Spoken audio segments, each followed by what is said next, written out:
Practice Officer 5000, Jeremiah, the camp leader of Atlanta. Passover 2025, starting April the 9th, we got the lamb slaughter. April the 10th, we got General Muhammad's flag. April the 11th, we got the black party that's going to have the Hebrew graduation. April the 12th, in Atlanta, Georgia, the 56th annual Passover, the only Passover under Commander General Yahanna. Our great and holy King has honored us for turning our lives from the darkness to the light, man. And no greater gift you can receive than to wake up to the truth and then commit your life to saving your brothers, man. Looking in their eyes and seeing their faces and seeing what they've suffered and what they've gone through and seeing the end of it, man. It is a guaranteed seat in the kingdom of heaven, man. So in the name of our King YAHUSHA, we dedicate us another Passover of brothers and sisters' lives being saved. April the 13th, we got the Feast of Unleavened Bread.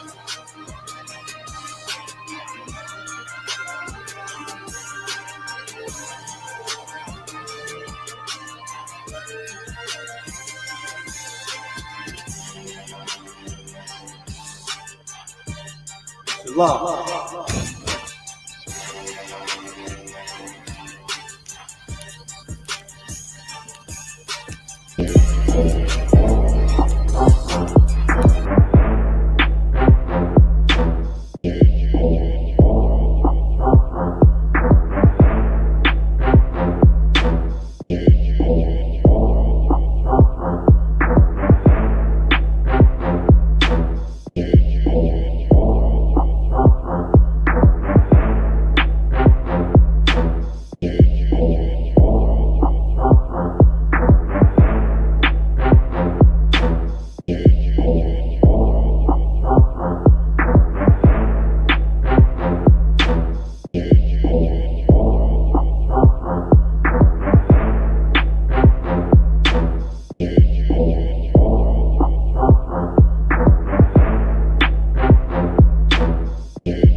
Welcome to Atlanta.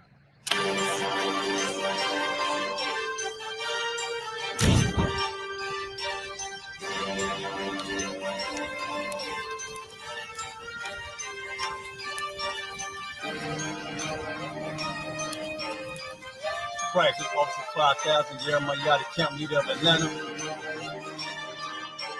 Passover 2025, starting April the 9th, we got the lamb slaughter. April the 10th, we got General Muhammad's flag.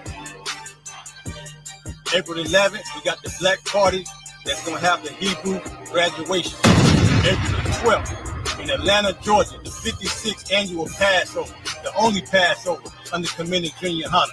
Our great and holy King has honored us for turning our lives from the darkness to the light, man. And no greater gift you can receive than to wake up to the truth and then commit your life to saving your brothers, man. Looking in their eyes and seeing their faces and seeing what they've suffered and what they've gone through and seeing the end of it, man. It is a guaranteed seat in the kingdom of heaven, man. So in the name of our King YAHUSHA, we dedicate us another Passover of brothers and sisters' lives being saved. April the 13th, we got the Feast of Unleavened Bread.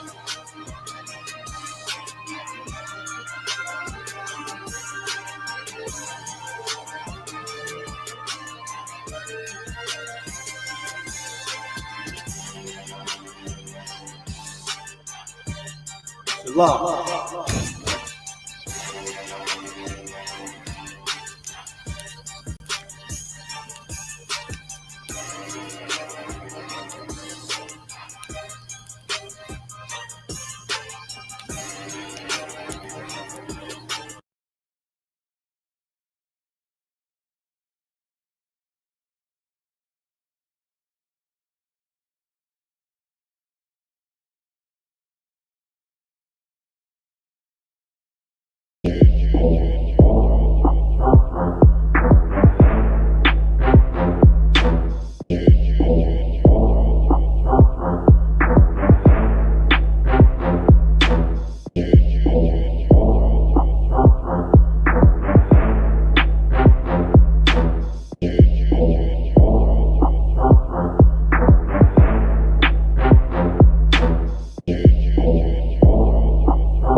Rallying in Harlem, continuing to demand justice for Robert Brooks after his death at Marcy Correctional Facility in December.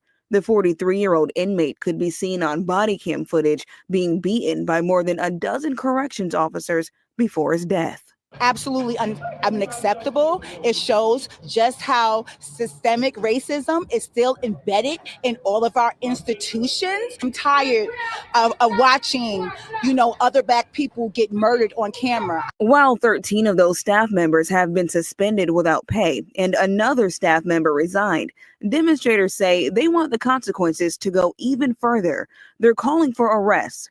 Standing outside 125th Street and 7th Avenue, ralliers chanted and called on Governor Kathy Hochul to permanently close the prison, turning it into a memorial designated Robert Brooks Park. They're also pushing for law enforcement officials to charge the 14 staff members involved. Arrest them at least for the assault. Hold them until you get the medical exam and then upgrade it to murder. They won't even do that. What they're telling us, what the system and the state of New York is telling us, we don't care about Black people. Days after the incident, New York Attorney General Letitia James released the body cam footage showing the shocking scene, a group of corrections officers kicking and punching Brooks while handcuffed. The results of Brooks's autopsy have not been made public, but preliminary findings from a medical examination indicate his cause of death as asphyxia due to compression of the neck. New York Attorney General Letitia James has appointed a special prosecutor to investigate the incident.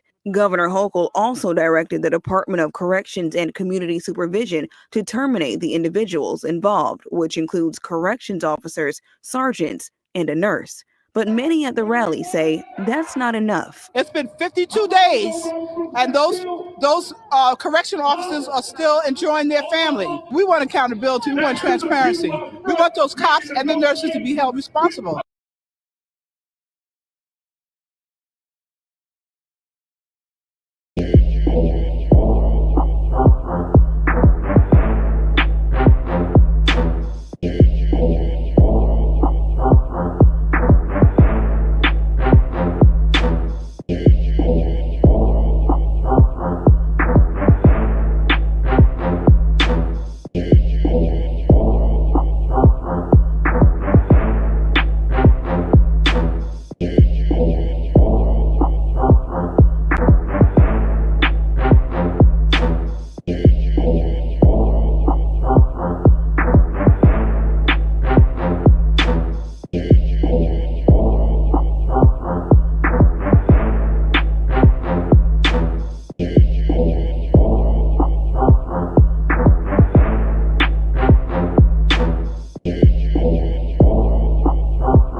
Ooh, early times. Hey, out of YAHUAH. Like y'all? Good. Go ahead, brother. Hey, what the fuck? What the fuck? What the fuck? What? Shay, get this nigga out of here, man. Hey, what y'all doing, man? I thought we was going to the Lord's only Passover, 2025, April 12th. I'm gonna be there. Y'all niggas lame as hell. Niggas in the world traumatized, trying to buy a trip off a nigga. But when keeping shows coming, keep these hoes running hill for a change, they'll fly. But I gotta keep my fly slide on me, cause these nat bitches lying.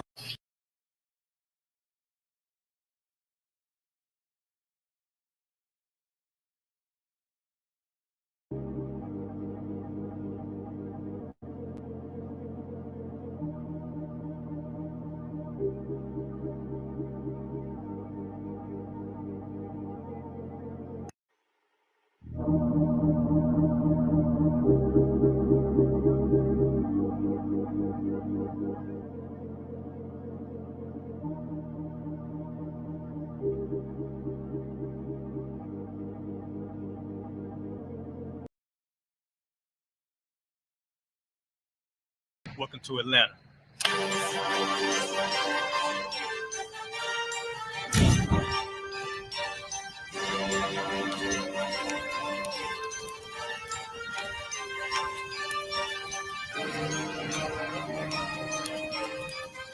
Christ, this Officer 5000, Jeremiah, the camp leader of Atlanta.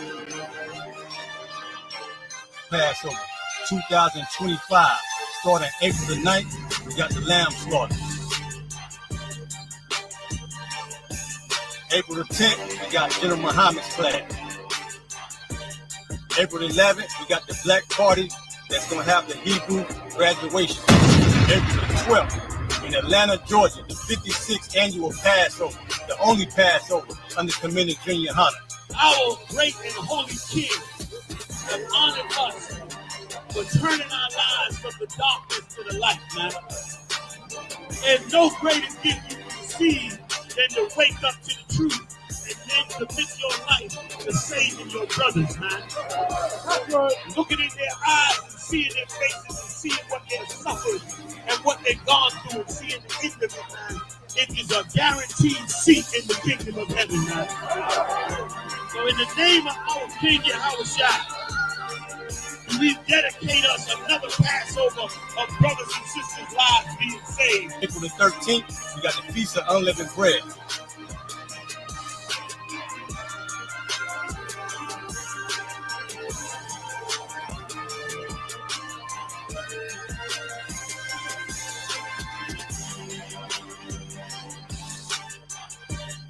Shalom.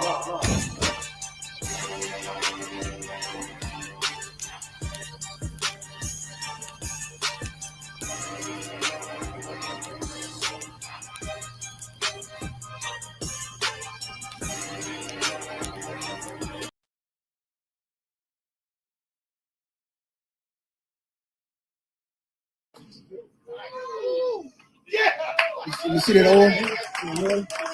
Hey, let me, hey, Tyler Doc, I want to do the honors.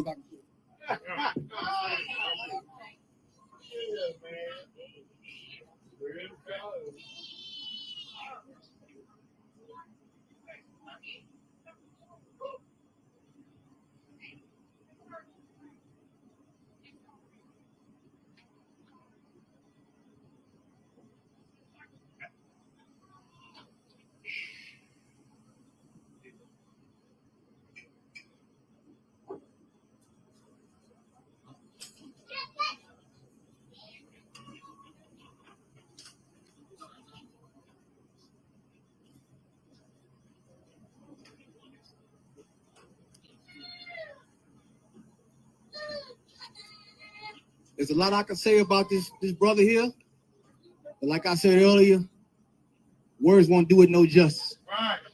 All right, so we're gonna let the oil do the talk. By the power invested in me by the Israelite School of Universal Practical Knowledge under Commanding General Yahanna, I now raise you to the rank of a captain of 13,000.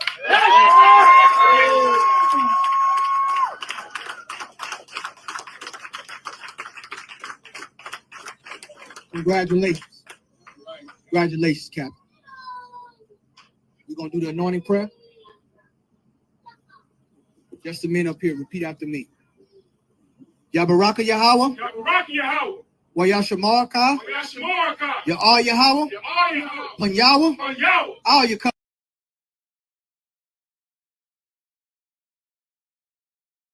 Even though I don't know you, I'm not letting nobody sell you crack. You know why? Because I never saw you before. But you a black man like me. That's right. And it's worth something. This is Black Watch with Commanding General Yahanna, the only man to lead blacks, Latinos, and Native Americans. God made man on this earth. The white man he made man. God made man. God wants man to obey him. Bringing you real news. We don't need a black man in the White House. We need a black man in every black house. For many years, there's a lot of black people who didn't realize how deep the racism of white America was. You ain't gonna do nothing unless you decide where you gonna stand at with the Most High. This station is now the ultimate power in the universe. Righteous solutions to issues plaguing our nation. Boy, you better wake up and see the power that is within blacks, Latinos, and Native Indians. Join us every Monday from 9 to 11 p.m. Black Watch. Let the show begin.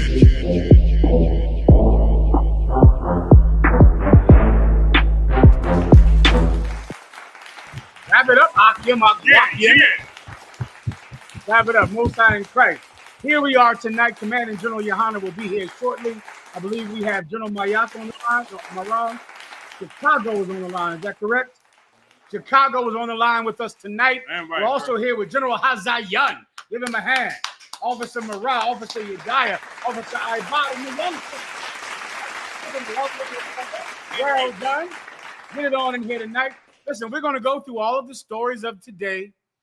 We're going to let you know to look up, Haas. That's right, sir. Wherever you are in this planet, you better start looking up because there are incompetent white men in charge of the government now. You see, before you had a government where you could push and protest to force white people to allow some competent Hispanics into the government. You could protest enough, complain enough to force white people to allow some competent black people into the government. But the white man, in his infinite wisdom, has decided to have a completely incompetent white government. And you're seeing the effect of it right now.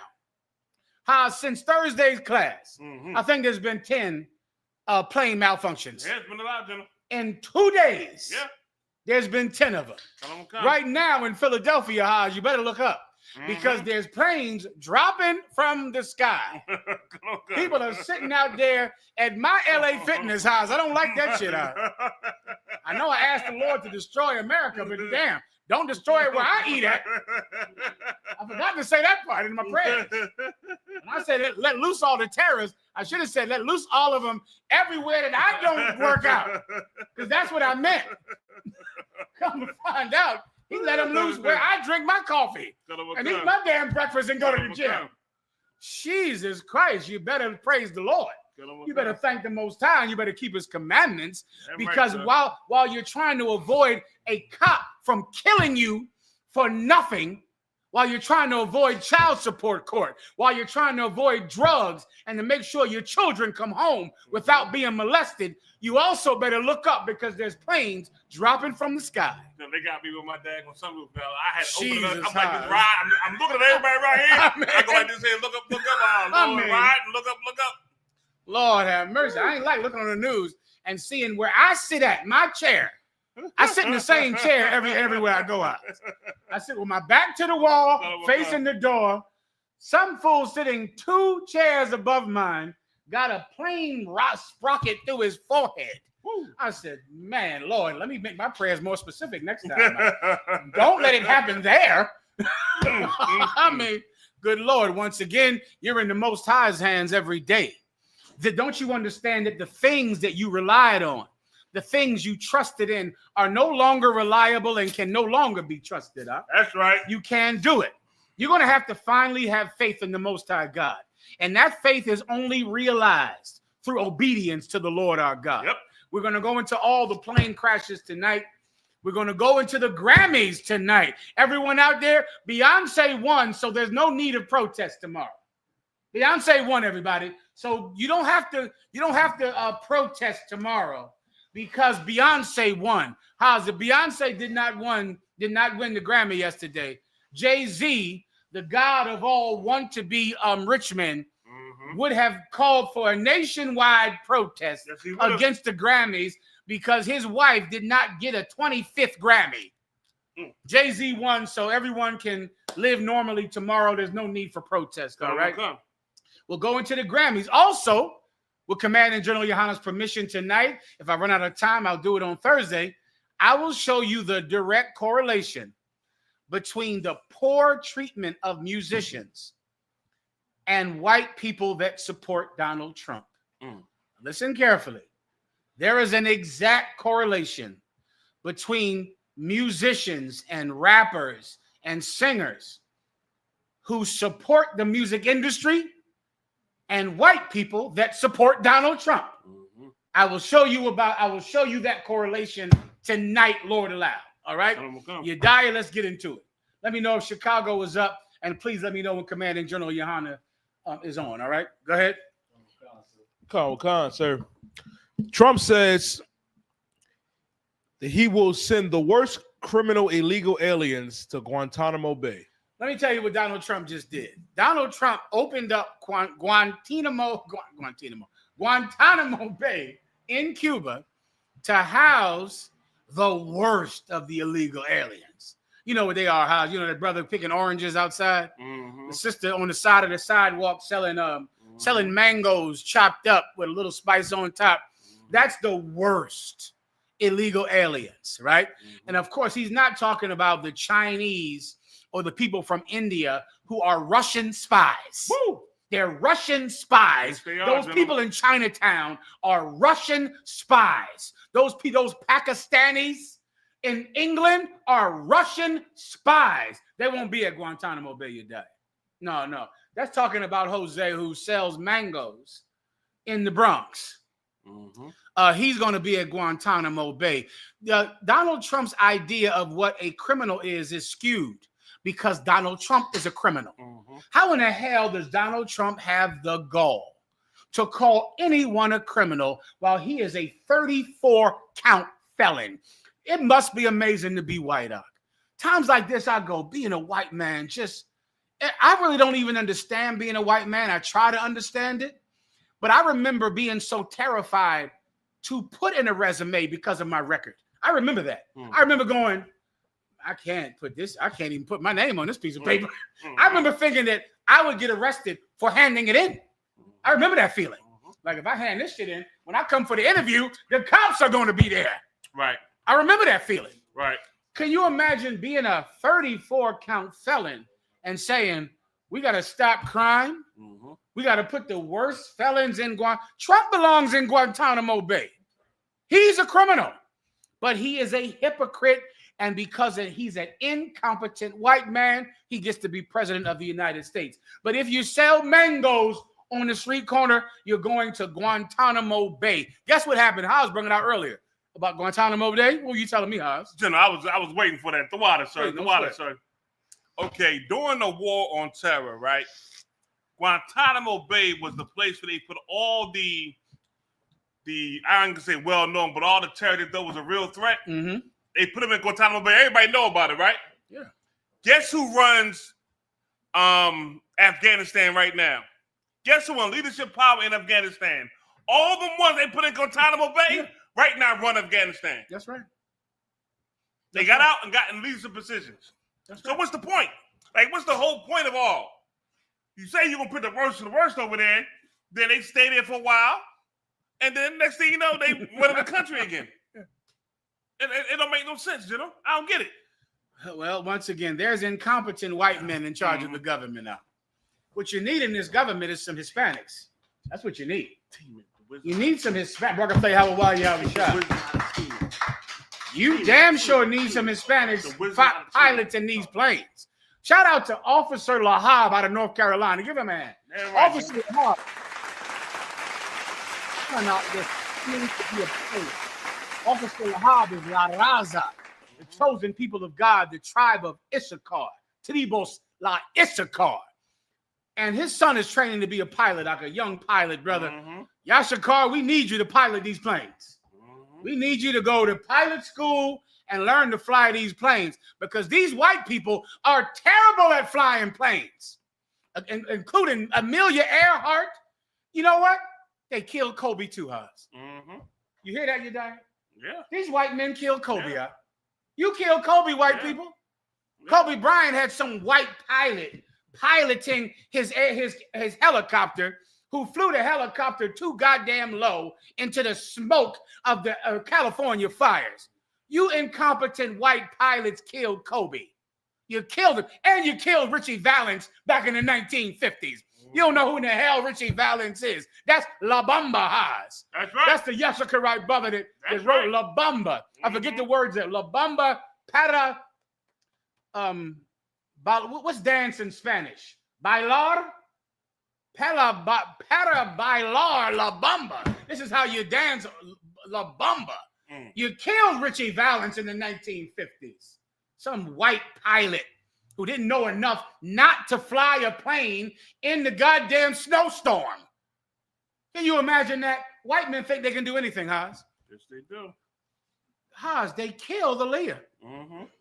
You were going to say that, you died. You mother effers, you killed Aaliyah. You died. I'm going to go home. You white pilots killed Otis Redding. You killed Otis Redding. You killed Aaliyah. You killed Kobe. You killed them. You killed Richie Valens. You killed them. You incompetent white pilots. Now, what do? You kick every white pilot out of the white man's military, out of the white man's air pilots and airplane unions. Now the planes are dropping from the sky. You better get some competent Hispanics behind the wheels of these airliners. You better get some competent Hispanics, some competent black people behind the wheels of these planes. You die. If I could, sir, what you're saying is so heavy. That's the other side of DEI and critical race theory. You don't want to teach about the Tuskegee Airmen who did not lose a pilot. A bomber, not one. Khan. You don't, brother, say YAHUAH, YAHUSHA. No, they don't want that. Well, hey, no sweat. Look up. I'm looking out now. You drinking my coffee in the diner like you should have. Dang, this all right? Not today, Lord. I know I asked for it, but not now. That ain't what I meant. The Lord probably confused me with what I'm saying. I don't mean while I'm sitting there. I mean while they sitting there, not while I'm sitting there. I mean, go sit. You just did right. Then they're going to say I caused the damn plane crash. The sister is correct. She, man, listen. Go ahead, you dad. If I could, sir, I remember your class vividly. I believe it was that Thursday. Mm-hmm. And you said right there on that Thursday class in Harlem, because of what's going on with I.S.R.A.E. and what you're doing, that planes were going to start falling out the sky. Most High in Christ, listen, I don't know why the white man wants to like this. There's no correlation between music business and the whites only government today. Mm-hmm. I'll make that correlation, please, you die.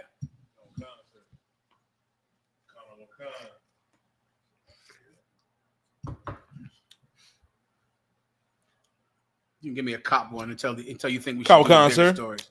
Alabama police sued after viral video shows officer using a taser on a handcuffed man. Here we go. Go ahead. Let's see this story real fast. Explain it to me too while Morale is grabbing it up, please. A man in Alabama filed a $20 million federal civil rights lawsuit on Tuesday, alleging a police officer repeatedly used a taser on him while he was detained and compliant in handcuffs. So you telling me this is a Judite, a black man? He's in handcuffs, he's detained, and the cop just starts tasing him? The cop starts tasing him, and we have video of this? Sir. And the cops just start tasing him. This is who's in charge of the federal government now, Haas. If you've seen the police force, let me give you, if you've heard about these stories in policing since Emmett Till, right? Yeah. White police officers are incompetent. You don't see that? They don't stop crime. All they do is create more lawsuits. That's what they do. Because a white cop is ruled by his own prejudices and his own fear. His fear and his prejudice makes him a bad cop. He can't be a good cop because he's so emotional. White cops are too goddamn emotional. Instead of just doing the job and arresting criminals and just staying out of the way so that people can live their lives, make money, and take care of their children, he gets in the cop car every day and he's trying to exercise his anger at his wife and his drinking problem and his anger at the fact that he didn't get a promotion and these black people make more money than he has. His prejudice and his insecurity. White cops are scared every damn day. They're terrified. They're scared of black people and jealous of black people at the same time. Haas. Gentlemen, I remember one time we was me and my ex-partner, we had a ceremony, award ceremony, right? We had them yearly, and we there and we get these awards and everything. I think I got like about 9, he got like 8 awards. Mm-hmm. And the whole crowd was cheering, yeah, all these awards and stuff. We had guns and just different things, different awards, right? And at the time, you know, I invited my mother-in-law, father, everybody came through, right? Mm-hmm. Everybody came through and everything. We taking pictures and everything. My mother-in-law was like, boy, come here. So what's up, Ma? She said, you better, I see you smiling. You did a good job, but you better watch your back out here. That's what she's talking about. She said, now, one of your peers out here All them Edomite cops. I'm saying Edomite so y'all can understand. Yeah. White people. White people. Not one of them in a uniform clapped for you. You got your awards. The look they gave you like they wanted to kill you. She said, boy, you better be careful here. I said, Mama, I already know.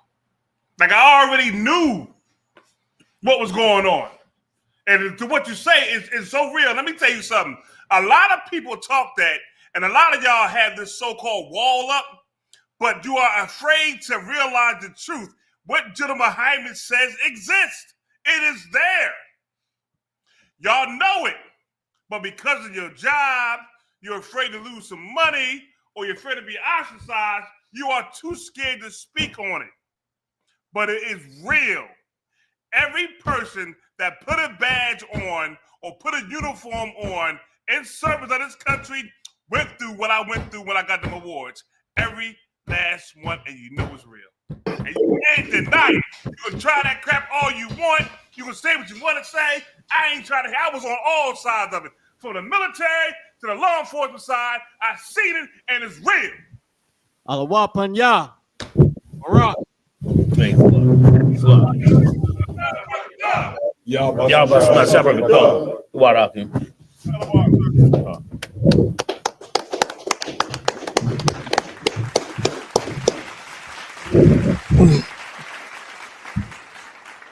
Yahanna, do you want to say anything?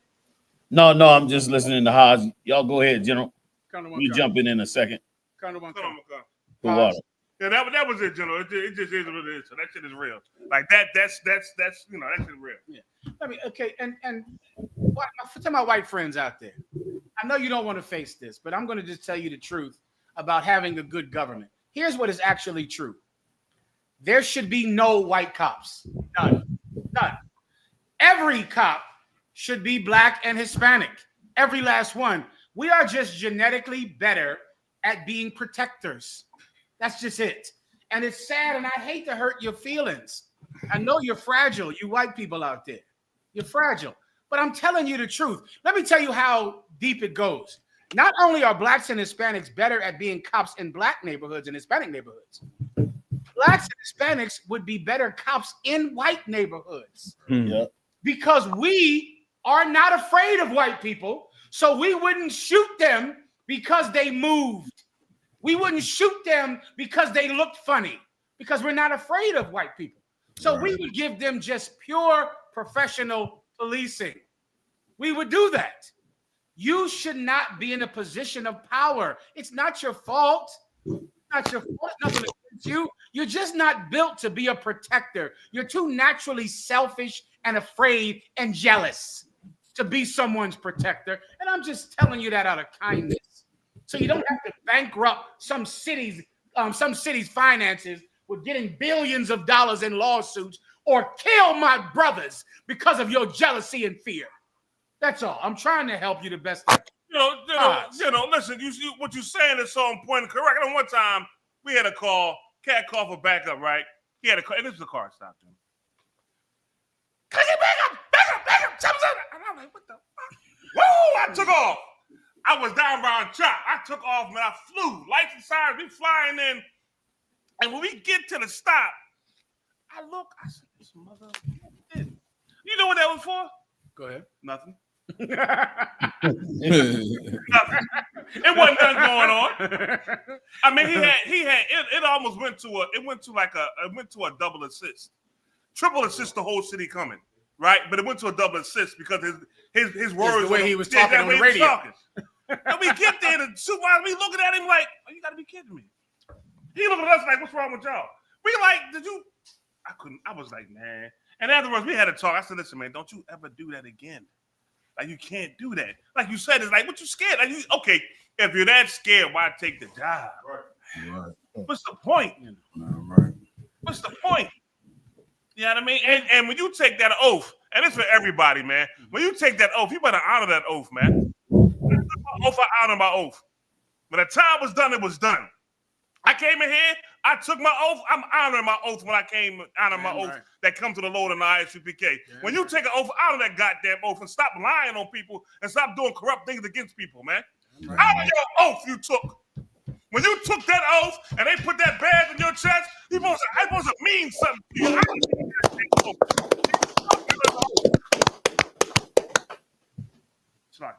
Let's play the video. Are we ready? Sir, please.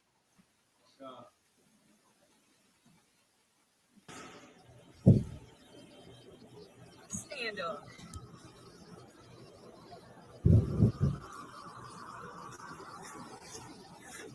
Right there on the front of the car.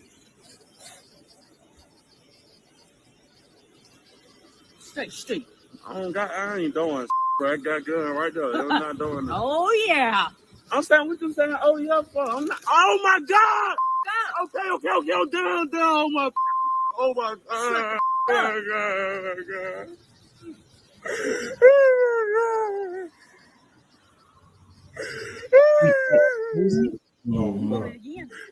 Shut the up. You was big and bad. Shut your up. Dang. And that's the Edomite. Listen to this. Okay. I mean, here we go. Is that the kind of policing we're going to endure for another 200 years? You white people, I'm not trying to offend you. I'm your friend, white people. You can't be cops. Either you're going to shoot us because you're so incompetent, you get the gun out of our pocket, you're going to shoot us in the leg because you're some incompetent airhead and you don't know what you're doing, or you'll kill us on purpose. You'll just do it on purpose. The next story we're going to go over. You'll just do it. You'll do it because you're feeling everything. You're trying to prove that you're tough. You're trying to prove you're not just a woman. You can be tough. He was big and bad, so you got to stick it to him. Maybe you got in an argument with your boyfriend. Maybe your drunk white man with his wife beater shirt on punched you in the face before you went to work. Maybe your husband isn't paying your child support. Maybe you're angry about something and you want to take it out on the big black man who you're arresting, who's crying on the roof of a car because he doesn't even understand why he's being treated with such cruelty because he's not a criminal. He doesn't get why you're doing this. He doesn't understand it. White people, out of kindness, you should stop trying to run things. You should stop being in charge. If you are offered a position of power, turn it down. Now, I'm trying to help you now. If you're offered a position of power, this is to my white friends out there, say no. You see the people Donald Trump put up to run the government house? It looks like a sketch on Saturday Night Live. He got white supremacists up there, full of tattoos. He got some Indian man that is clearly on cocaine. Okay, I know. He's on cocaine. This Indian man, his eyes are bugged out of his head. He's some Indian named Patel who is on cocaine at the hearing. He got some woman who's a Russian spy who's going to be something. White people, if Donald Trump offers you a position, say, with all due respect, sir, I must decline because I'm an idiot. Please, you die.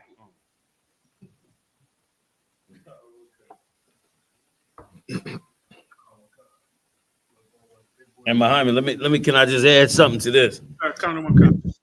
The thing that's egregious about this every day is the constant stripping of black men's spirit. Like what she did to him on that car was just, he shouldn't have cried. Number one, he should have just dealt with that shit on to death if he have to, just to not give that animal the sophistication. You know what I'm saying? Like you said, I don't know if her daddy molested her or, they did the usual trailer trash move on her. Right. And now they gave her a uniform. She's ready to be a man and act like she's, Billy Badass. When no nation on this planet could take on the lost 12 tribes of the children of Israel. That's right. The lost 12 tribes of the children of Israel get called up by the Lord. Nobody could come up against them. The only reason that brother, damn right, the only reason that brother's in that state he's in is because he's still up under these punishments, man, and under this hell. And it's a constant pulling down of our spirits, which is more proof that we should separate from them. Like there should be no white police officers policing us because we don't need to be nowhere near them. Like that's going to be the greatest solution that we ever come up with, is when we start to gravitate away from these animals, man. Right. Because they don't know, like they rule in the world only because the Lord put them in that position because of our sin. That's it. But like you said, they are the most incompetent, most emotional, do it as we go. You know what white people are good at? They good at fronting. They're good at fronting like they run things and know what they're doing. Meanwhile, they don't know what the hell they doing. They done sent Elon Musk into the government. This clown goes into the treasury and takes over the damn treasury and tells all the people to go home, and then called a USA, which is a government institution, been a government institution almost 100 years. He said they're a bunch of murderers and it's time for them to die. They're like, that's the clowns they really got. And that he's the one, he's coming out with it. But that's how all the Medomites think. You know what I mean? That's how all of them think. So like you said, they should never be in charge. And we should be doing everything we can for them to not be in charge of us. We need every avenue, all our networks, everything to go with us and our brothers so that we have minimal interaction with them, and you will watch them dissolve in the earth. They could never have become the #1 superpower on the earth if the Lord had not just, did everything possible to get them to that point. You know what I'm saying? So that's it. Y'all listen, y'all. Right. That's just the damn truth. It's the street, man. Commanding General Yahanna is saying is going to run through every story. Every story is going to confirm what Commanding General Yahanna just said. Come. Go ahead, you die. Do the Grammys. Should we do it now, Marah? Do a big story or wait one more? I would probably go to the other cop one. Let's do the other cop one.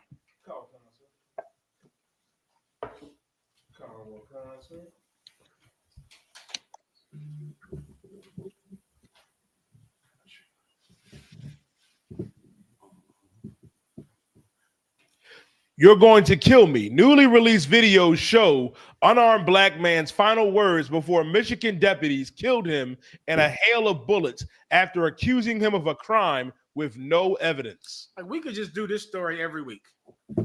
Every week for all of my life. Every week for all of your father's life and your grandfather's life. Every week.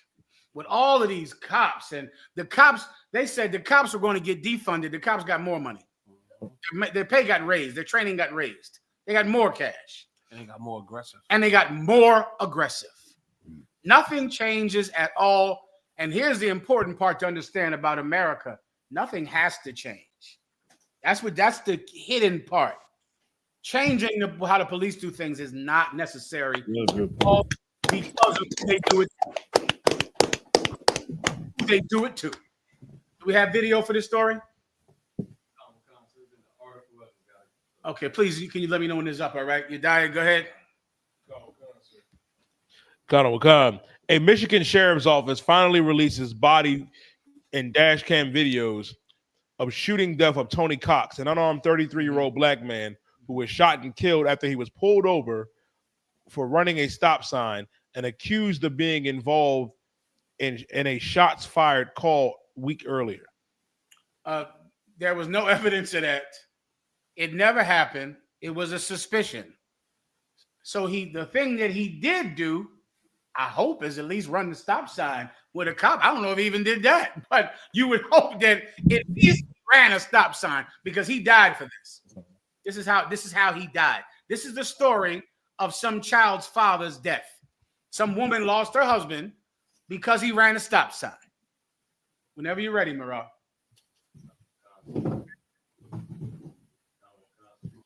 Keep going, you die. Connor Wakan. They essentially just guessing, said Joel Scholar in a telephone interview with the Atlanta Black Star, who is the attorney representing the Cox family in the wrongful death lawsuit. You know how they just guessing. You know, they pulled him over. He could have been involved in that shooting that happened last week. Could have been. That's what Donald Trump said when the plane crashed, didn't he? The plane crashed. Now, he's the president, Haas. Donald Trump says, well, this was caused because of DEI. That's why this plane crashed. The reporter said, "Do you have any evidence that this was caused because of race?" He said, "No, I don't, but it could have been." Oh shit. Okay. Could have been. Could have been because the pilot was drunk, right? Could have been. Could have been because the pilot had a heart attack. Could have been. Could have been because an alien took the pilot in midair. Could have been. Could have been anything. So because it could have been, he goes and tells everyone that this is blacks and Hispanics' fault that this plane crashed. That is what police have been doing for 200 years. You fit the description. Could you be the man we're looking for? Could be. Could be you, right? You could have been the one that talked to that girl or whistled at that woman, Emmett Till. Could have been you. Could have been you involved in that robbery last month. Could have been you. And that guessing gets our brothers killed. That guessing. That is incompetence. That's not professional. That's not educated. That's just, he's dumb. He's just stupid. And he's allowed to be stupid. They prefer them to be stupid. Yedaya, Marah, go ahead. Get on the ground!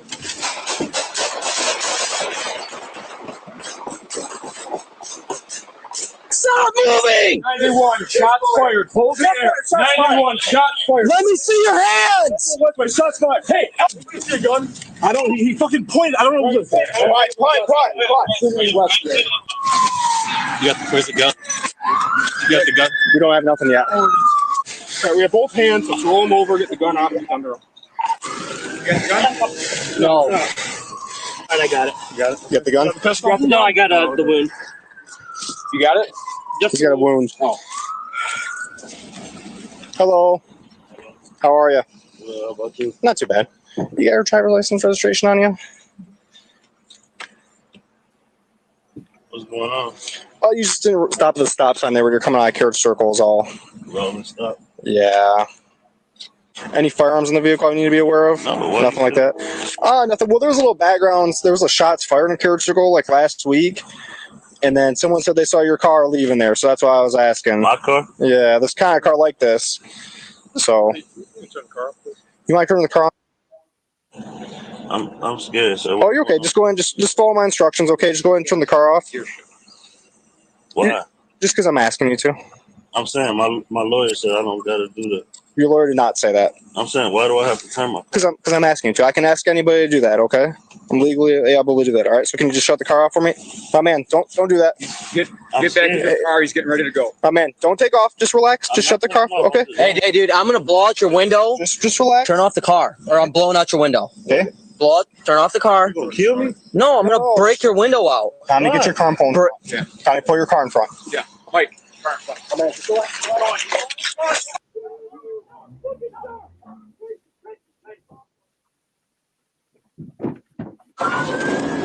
That is confirmed. It is a vehicle wanted for shots fired. We have a pit. We're trying to box the vehicle in. Hands up! I will fucking shoot you!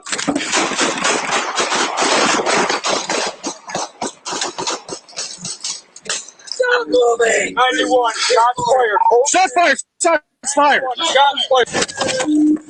Put your fucking hands up right now! Put your...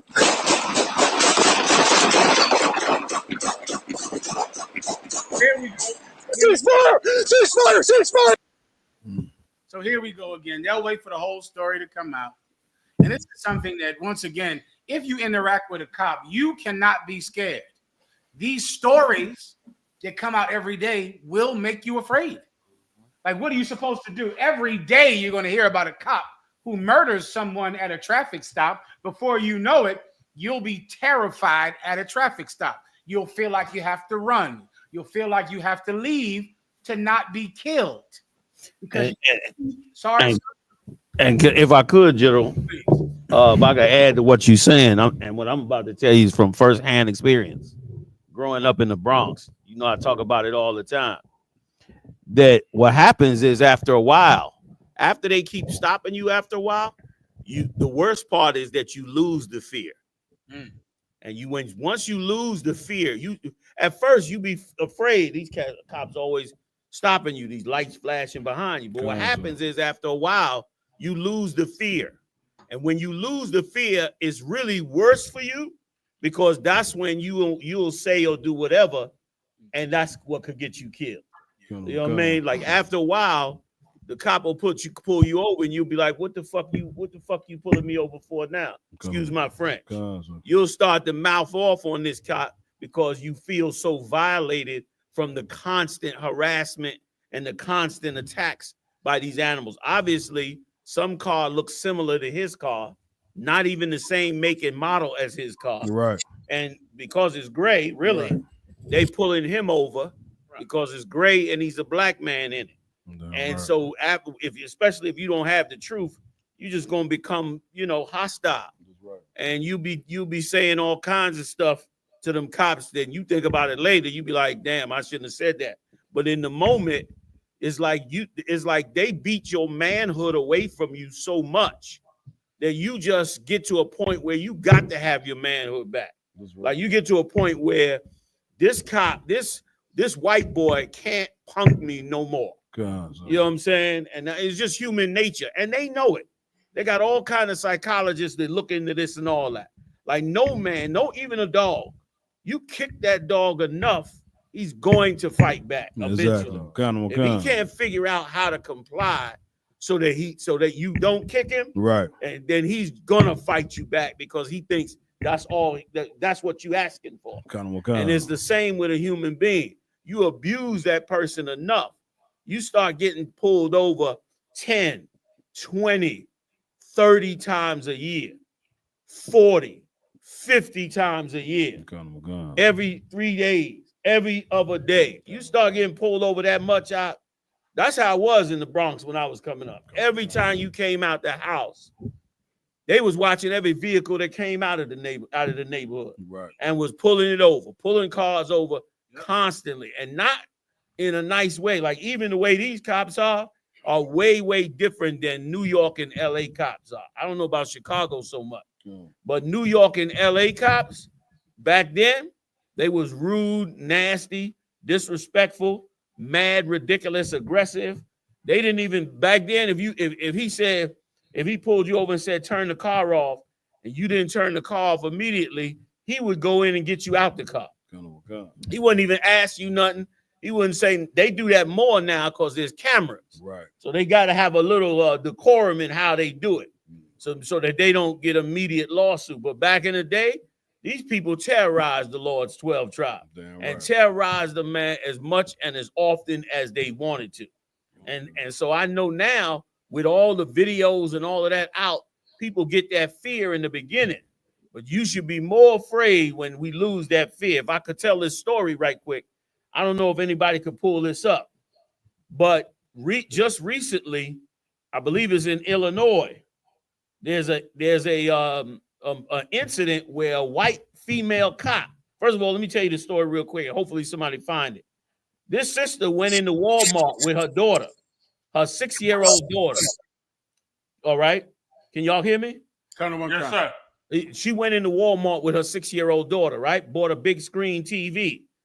Was on her way out the store with the TV in the shopping cart, dropped the receipt, got to the guy at the door, and the guy was like, "Where's your receipt?" She said, "Oh, I lost my receipt, but I'll show you the cashier that purchased it for me." So she pointed to the cashier, and the cashier waved to him and said, "Yeah, she paid for the TV." The guard at the door said, "Nah, that's not good enough that she just do that. I need to see a receipt for the TV that you bought." She said, "Man, she just told you I bought the TV." She just pushed past him and went on to her car. So by the time she gets to her car with her daughter, she puts her daughter in the car. She calls this brother over to help her put the TV in the car. Just as they go to put the TV in the car, this white cop, female cop, pulls up on her and said, "Put your hands up, put your hands up." You suspected of stealing this TV and on. She's like, "Miss, I didn't take the TV. I didn't take the TV." And then the cop, the female cop, and they said she already had a reputation of being overly aggressive. And then she grabbed the mother with the TV. She grabbed her arm, twisted her arm threw her down to the ground, got on top of her, and began to choke her. And her 6-year-old daughter is in the car, panicking. Her 6-year-old daughter knew that her mother had a firearm in the car. The 6-year-old daughter went and got the firearm, took the safety off the firearm, got out the car, and pointed a gun at the female white cop and said, "Get the hell up off." Her mother had passed out at that time from this white girl choking her to death. And she said, "Get off my mother. Get off my mother." The white cop turned around, faced the daughter, saw she had a gun in her hand, reached for her service weapon, and the young girl shot her in the eye. Blew the white cop away. Of course, all the alarms go on. Cops come out of everywhere. They arrested the mother and the daughter. Arrested both of them. Got down to the precinct, got into the lawyers and everything. The judge said, "I'm dismissing all charges on this little girl and on the mother," because they eventually, of course, went back into Walmart and pulled up the receipt off of the computer register and then pulled the receipt and said she paid for the TV. On top of that, the white cop had choked her mother out. Mother was unconscious. So the judge said the girl was justified in blowing that cop away. But of course, you know, she's going to be traumatized from now on. But that's the other side. Once again, enough, you terrorize them enough, they're going to lose the fear of you. Exactly. You know what I mean? In some of these major cities, man, you got some cats, I don't know if they criminals or not, but I know this much. I know they ain't scared of the cops. Because I hear about how they shooting the cops. I'm like, this is getting ridiculous. Like the problem with an abusive nation like America on us is they don't never think that they gonna condition the people to do something different. Right. But that white girl lost her life by a 6-year-old, and it was justified. There it is. Y'all found it. Oh, damn, y'all got it. It's amazing. That little baby girl right there smoked a police officer. What city is it in? I forgot what city it was. Michigan. That little girl right there and saved, and the judge said she saved her mother's life because the cop was choking her mother. She was already unconscious and she was still choking her. So she was going to kill her mother if that little girl didn't pull that firearm on. If I could, John. Yeah.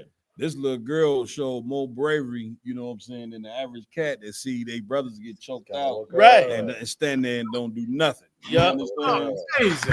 Yeah. A 6-year-old, you know. Yeah. That's what I love about this brotherhood. You know, you ain't choking my brother out in front of me. I'm gonna stand there and pray and cry and say, get off of them. None of that. You know what I'm saying? That day I'm gonna have to die. You know what I mean? So big up to the sisters. And listen, and that's her mugshot. This is after she smoked the cock. Right. She still had her pigtails and all that was in place. You know what I'm saying? If I may, she need to be put on a t-shirt. Yeah. As a house, so we need to put on the wall. Yeah, as a hero. As a hero. She in there with the pigtails on there like, yeah. Not that we want to celebrate killing a cop, but when you create a war against the Lord's chosen people, they can't help but be happy that the Lord allows some revenge for the evil that you do. Right. And this empire is full of evil. And this is why now is not the time to cow down to them. Damn right. Now's the time to tell the empire exactly who and what the hell they doing. You know what I mean? You know what I mean? You know what I mean? I don't care if he taking out enemies of ours. Right. I don't care if he coming down on the FBI. Right. I don't care what he doing up there in that government. He should have been stripped that thing to the bone. The question is now that once he strip it to the bone from all of the thievery, is he gonna give blacks and Latinos their portion? I think not. Right. I think not. I think they're gonna continue to rob us like they've been robbing us for so long. So anything that come back from the Lord, it just come back. So baby Judith, you know, She's a gunslinger. Hell, what can I tell you? You know what I'm saying? Yeah. Please.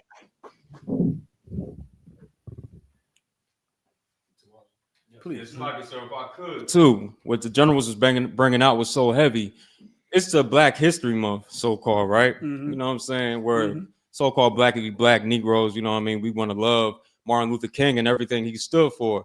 And he wants us to join together with these animals that did this to us. You know what I'm saying? And the FBA that talk crazy about La Raza when, you know what I'm saying, they don't talk about this. They don't talk anything bad about what goes on with police brutality in the black community, but they want to talk about the Hispanic brothers.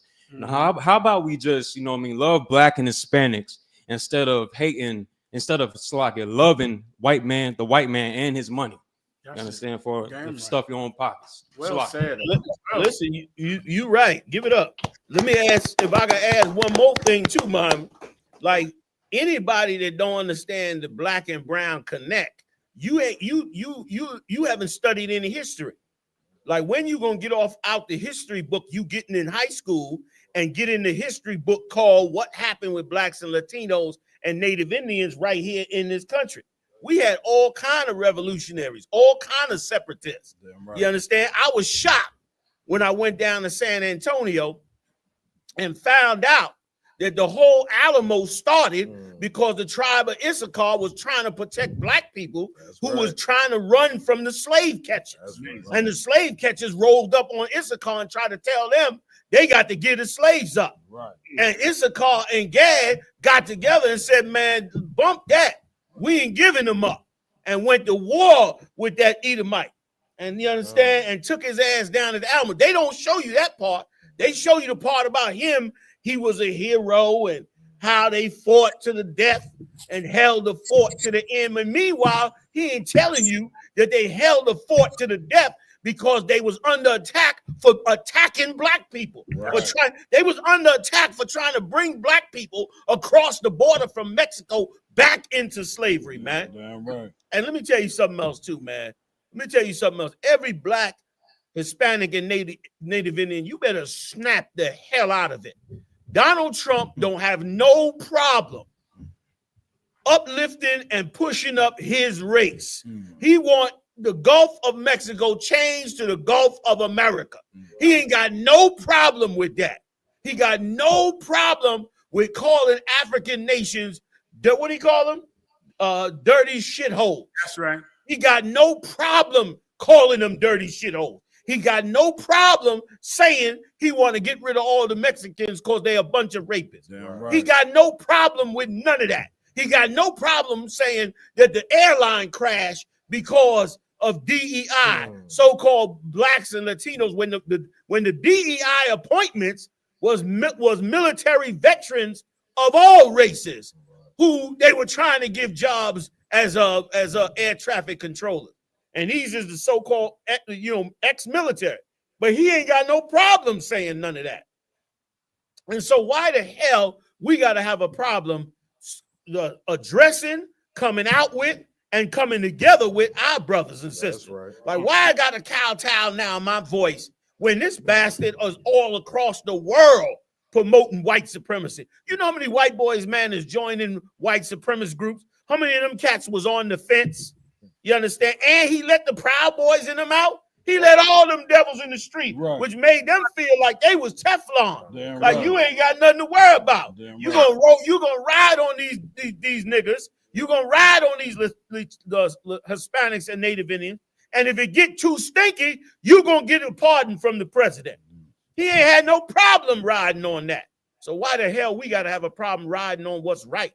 You understand? That's why I brought out that story. I hope everybody saw that tape that I dropped about that 18-year-old revolutionary right here in Chicago. Yeah, right. The story was amazing. He looked like a baby. He looked like a baby, had an army with him, standing up against Esau. And a lot of you don't understand. You old foundational fools and the rest of you out there, you don't understand when our back was against the wall, who was down with us, and how much we needed each other to come up against this beast. We were just talking the other day about how during the riots in the 60s, They straight up brought the military in. Sure. The streets was lined with tanks. That was a civil war. They like to say it was a riot. It was a riot. That's what you was bringing out. Like Malquad, you was bringing out how they like to say it was a riot. Right. But it really, when you look at the tape, it was a revolution. It was a war of independence. Exactly. You know what I mean? Right. Like it wasn't no riot. They brought in the military, and we was fighting the military out because we was trying to get free from this beast, man. Like to get his neck, his knee off of our neck. You understand? He don't appreciate nothing that we did to make his empire great. Right. He don't appreciate no inventions. He don't appreciate our inventions in surgery. Right. He don't appreciate our inventions in propulsion, in power. You understand? He don't appreciate our contribution in the warfares. You brought out a hell of a story the other day when you brought out that story. That's a must read, that a must watch, that class you taught the other day up New York, where you brought out how if it wasn't for Roosevelt's wife, none of the brothers would have been ever recognized that was part of them red tail. Damn right. And turn around, come to find out they didn't lose one.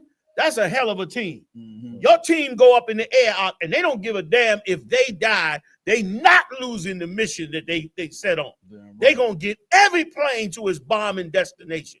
And you don't bring that out, man. And you lie about that. And you downplay that. You don't bring out how you would have lost the war. Let me tell you something. The United States Navy would have been wiped out if not for the tribe of Benjamin in the Caribbean. That's right. Because the U-boats, for those you don't know, those are short submarines that the Germans had in the 40s. They call U-boats. They ride under the water and they come up and fire on you and dip back down under the water. They had torpedoes and they were faster than a ship. So they could go everywhere and hard to detect because they were so small. So the U-boats was kicking Esau's ass and specifically destroying the British Navy, who today is the biggest Navy in the world. The British Navy was getting their ass kicked. And what did they do? They went to the Caribbean to hide their ships to be repaired and refueled. And the Caribbean islands mined the whole island. The whole time you came into the islands and out, they had the whole thing mined. And when the U-boats dipped into there, they was blowing them up left and right because they couldn't get away from the bombs that they had under the water. And the British ships was able to park their ships, get repaired, refuel, re-get food, and go back out to fight them, and they eventually beat them U-boats. So don't tell me, man, you don't appreciate our contribution. That's right. Yet we got to bridle our tongue. We got to be the one always seeking love from this animal. Right. We got to seek love from him when we doing everything for it. We ain't we ain't fought no war for ourselves. Right. What war we fought for ourselves? None. We ain't battled nobody for ourselves. Damn right. You know what I mean? Even the Panthers and all them different groups, they didn't arm up and go straight up to war. Few of them did. Symbionese army and all them type of cats. Weather Underground and them. You had a few, but it wasn't no real battle. Right. So when you gonna appreciate what we've done? Never. So why the hell can't we appreciate what was done for us? Once again, I said this before. The Project 6, I'm gonna come up off it now. Project 1611 or 1911, what is it called? 1619. Project 1619. All the history of Black people and the times we came up against the evil should be given to us just as much as all of the propaganda that's given to us to make us think we only was a hero when we went and let the white man beat us till his hands was bloody, till he couldn't beat us no more, and then finally had to accept us. Like that's our legacy and our history in this place. Right. You if you a nigga, you go get beat to piss. And so much so that somehow the white man say, oh, all right, come on, man. Even though I don't want you here. Like that's not who we are. Right. It's not our history, man. You understand? That's damn near saying you got to not love yourself just to do the will, just to be a part of the empire. And make no mistake, Right now, America is requiring black men, Latino men, and Native Indian men to become homosexual to be accepted in this kingdom, man. That's right. You want a high-paying job in entertainment and a high-paying job as an actor, high-paying job as a news anchor, high-paying job in these corporations, they requiring that you effeminize yourself, man. Damn that, man. Salak, I yield.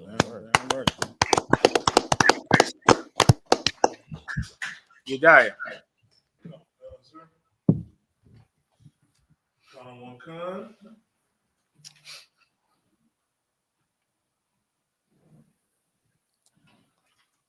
Move on to the planes, sir. Please.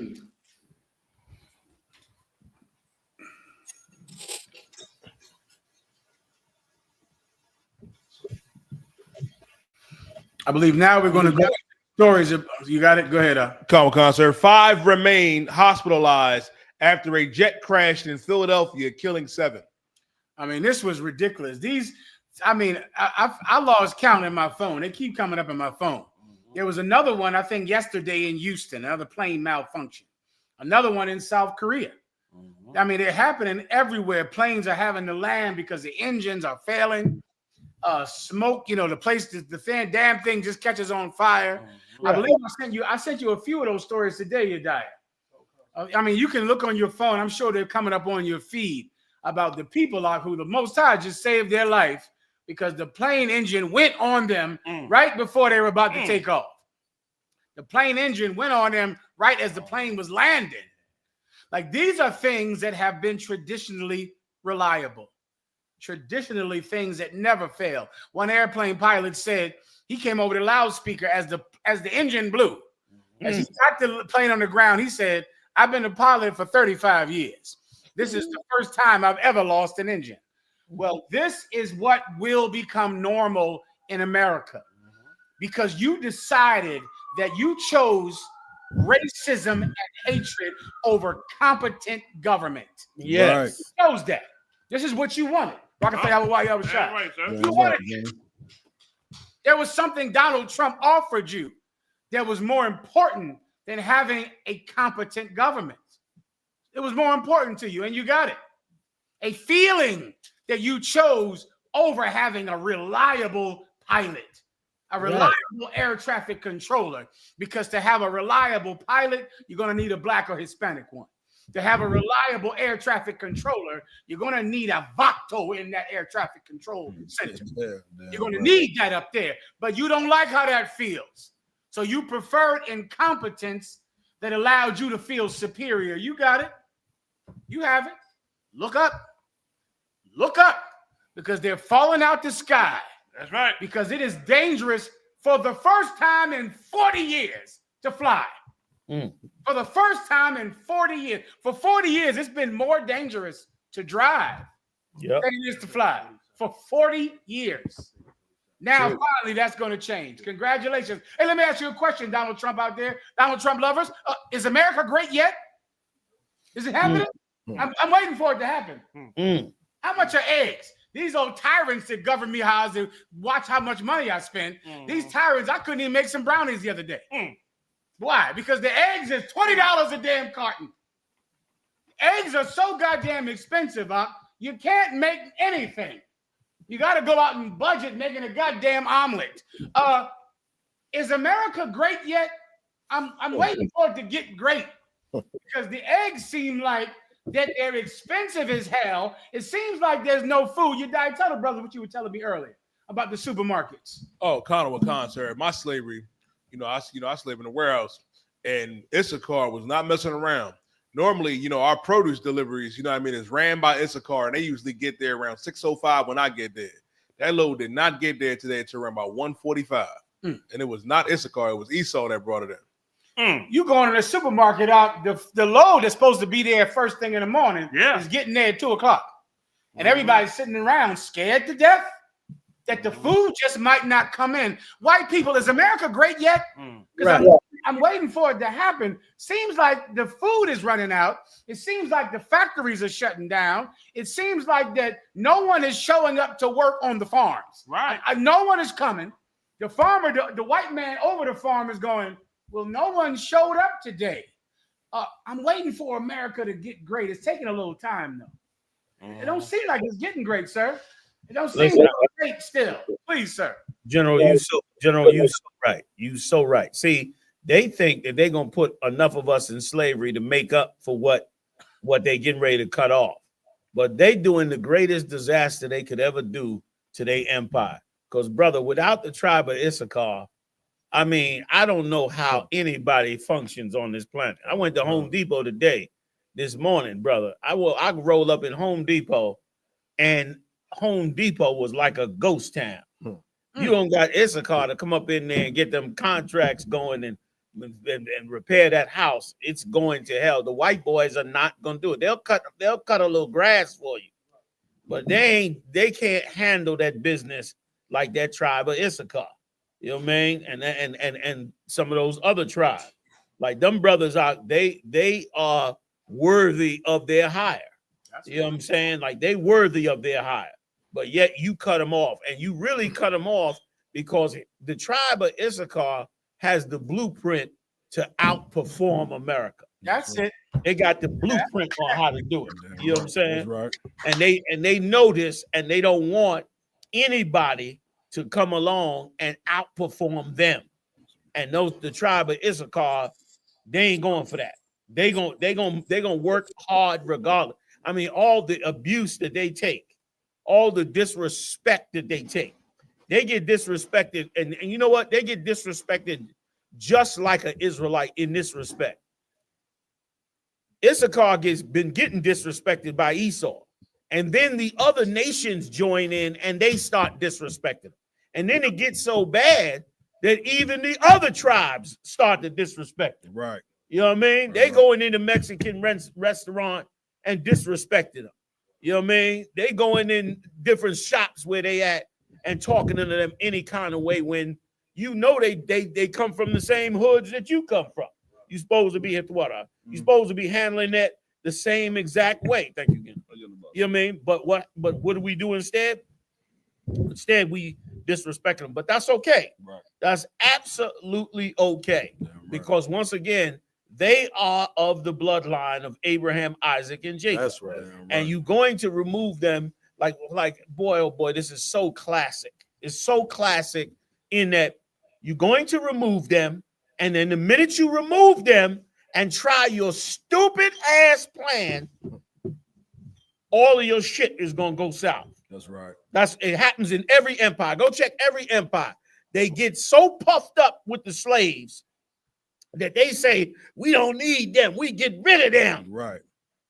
And then you go to get rid of them, and your whole empire falls apart. Right. And that's exactly what's getting ready to happen right now. And even the slaves, you think you're gonna put these brothers in prison, and they're gonna fulfill that position that these brothers have fulfilled, and they're not gonna do it. They are not gonna do it. It's going to backfire, and it's just gonna be a damn mess. And it'll all be, and here's what's so amazing. Every single thing that you see happening right now in Donald Trump's administration is all one big ego trip. He ain't even doing this for no reason. He's already a billionaire. He don't really care about the country that much. Right. And if he did care about the country, when he put the tariffs on, why did he put poor-ass Mexico with 25% and rich-ass China with 10%? Right. All the wealth that China got, he give them 10% tariff. But Mexico, poor as hell, he give them 25% tariff. Right. He give Canada 25% tariffs, who been his ally. China ain't his ally.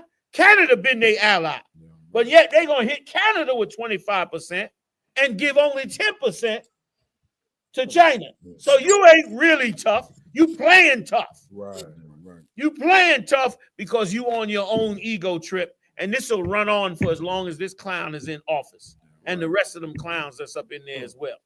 And they'll just keep trying to be more and more cruel to the Lord's chosen people. But get down all you want, because the Most High said, whatsoever a man soweth, that shall he also reap.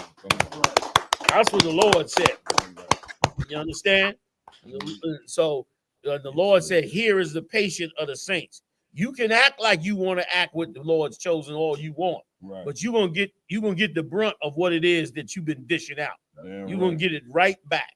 Damn right. Damn right. So that's it. I yield. Please get down. If I may, Journal, just real quick, I just wanted to say, like, I hate for sure to see what my Hispanic brothers is going through. You know what I mean? But of course, like you was bringing out, General, it's time for the white man to be introduced to the God of the Hispanics. That's right. You know what I'm saying? He's been able to rule in this earth for a very long time. That's right. Beat us down, blacks, Hispanic, Native Indians, and now, like y'all always bring out, General, it's time for us to turn back to the Most High and get that moral compass that we so need, so the Most High can crush this empire, man. Right. You understand? So of course we all hate, you know, what's happening to our Hispanic brothers, but now he got to get introduced to the God of Israel. Yes, he because we've been worshiping their God. Exactly. You know what I'm saying? And they called hell for worshiping their Listen, God. You know what I'm saying? and Go on, if General. I could, No, you Jack, got it, sir. Lord knows the tribe of Issachar done worship they Roman Catholic God. Like who worships the Roman Catholic Church more than Issachar? Damn right. And he giving Issachar the biggest brunt. Kind of what comes, huh? Right or wrong? Kind of what comes, huh? And let me tell you something else, if I can add to what you're saying, Please, Cat. sir. Let me tell you something. Every brother, every of all the tribes, you should have as much as they are demonizing our Latino brothers, you should be more conscious of our Latino brother. You should be conscious to make you are sitting in the restaurant, you got a Latino waiter, be conscious to pay that tip more. Right. You going through the door and a Latino sister coming through with her children, be more conscious to hold that door. Be more conscious to be more polite. And let everybody around see it. Let everybody around see that you coming up against that spirit of treating them like hell. That's right. You understand? And listen, for the Lord said this, abhor not an Edomite, for you are a stranger in the land. Well, guess what? Right now, the tribe of Issachar is being treated like a stranger in this land. You understand? And they dipping in, they looking around and trying to avoid this monster machine that he's unleashed on them.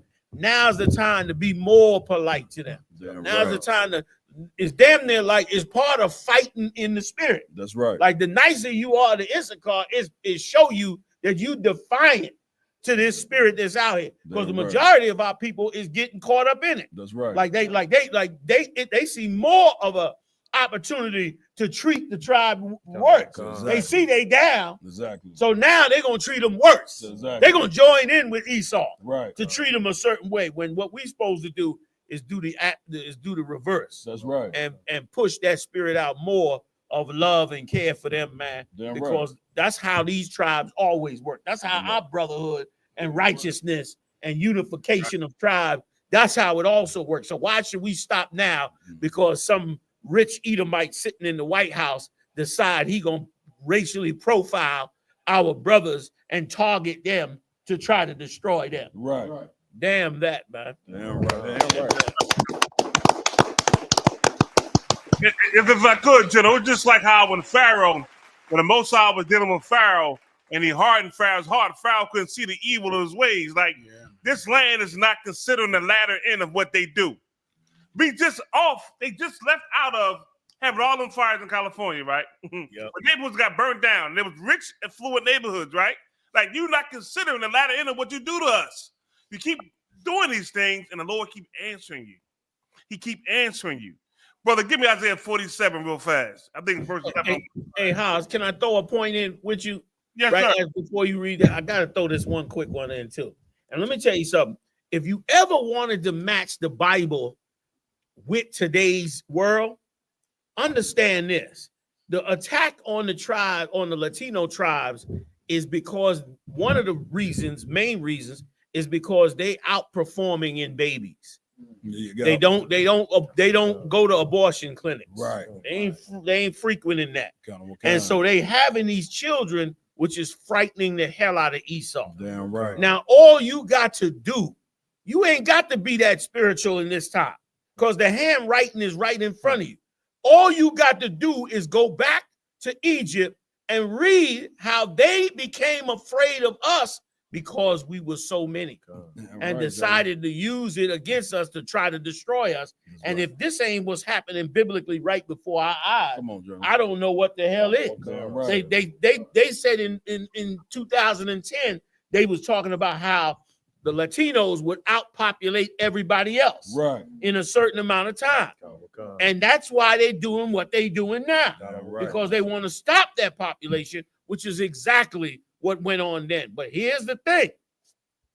Just like what happened back then, the Lord said, the more they afflicted them, the more they increased. That's right. And that's what they're getting ready to find out right now. In a minute, you're going to have brothers going across that border to Mexico, buying stuff at dirt cheap, supporting the brothers and sisters that's deported, and they're going to be bringing them goods and services up here and still paying the 25% tariff and still coming off. Damn right. You know what I mean? Big time. Damn right. Like you are not going to stop these 12 tribes. There's nothing they could do about it. The handwriting's on the wall. Salaki, how you? Come. If I could just read verse 10 of Isaiah 47 real fast. You got it for me, Diane? Because the Lord is telling you something, saying this to you. Like, you doing all this evil to us, right?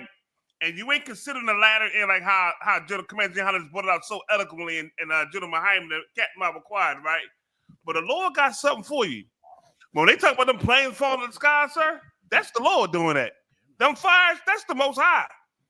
Like all these things going on that's detrimental to this kingdom, the Lord is doing that, man. Give me Isaiah 47 and 10. Carnival Concert, the book of Isaiah, chapter 47 and verse 10. For thou hast trusted in thy wickedness. All the evil you doing. Because of them studies you did, and you see us having more babies than you, and how I.S.R.A.I is growing, and all these things going on. So you want to say, okay, we're going to treat them mean and bad and evil, right? For you trusting in your evil. Go ahead. Carnival Khan, thou hast said, none seeth me. Like you act like people don't see what you're doing. Behind the scenes, the thing they trying to get together to come at us, that's why you got the I.S.U.P.K. These things we bring out about what's going on with us as prophets of the Lord.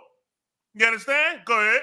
Carnival Concert, thy wisdom and thy knowledge, it hath perverted thee. It did what, brother? Perverted thee. It did what, brother? Perverted thee. This wisdom and knowledge that you think you have is perverting your judgment and make you make wrong decisions. Yeah. That's going to destroy your kingdom. And guess who's going to destroy your kingdom? The Lord God of the children of Israel. He's going to destroy your kingdom. You see it happening right now. Go ahead. Carnival Concert, and thou hast said in thy heart, I am, and none else beside me. Ain't that what Donald Trump saying? That's what he said. In essence, that's what he's saying. He is. Ain't nobody else like us. Nobody else like us. That's what Donald Trump is saying. But the Lord got an answer for what's going on with you, man. You better see it. You better understand it, because more things going to happen. And as these things happen, it's happening because of what you're doing to the children of Israel. That's right.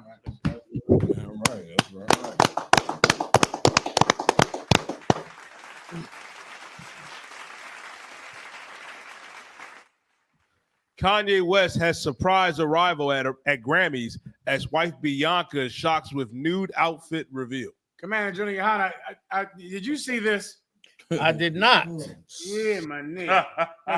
This is Kanye West. He was not invited to the Grammys, sir. Okay. He came down to the Grammys with his white woman, and she had a mink coat on. So as they're taking his picture on the red carpet, his white wife drops her mink coat, and she is completely naked. God damn. Completely naked under the mink coat. And so it's all over the internet. They did not let him in the Grammys because his white woman was naked. God damn. Now that's the story. But here's what the story should have been. If I could help the brothers and sisters in the world with this, sir. Kanye West brought a completely naked white woman to the Grammys, and she was not attractive. Good night. Because white women, even naked, are not attractive. Good night. They're not attractive. No one went, oh my God, damn, look, she's so bad.